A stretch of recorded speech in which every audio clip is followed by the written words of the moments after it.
Tak tohle bude zajisté něco k masáži obličeje nebo nějakých stimulací dalších částí těla. Takový jako soft.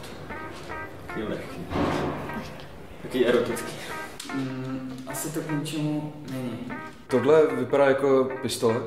Tak tohle je zbraň. Ale nějaká taková jako něco laserový. Ale spíš je divný, že to je jako ke mně, takže by to mělo být zbraň na mě. Tohle to... není celý. S tím se češou záda.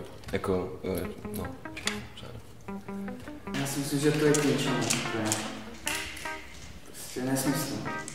Tahle věc je na vykrajování dortičků nebo nějakých dobrot do tvaru siluety.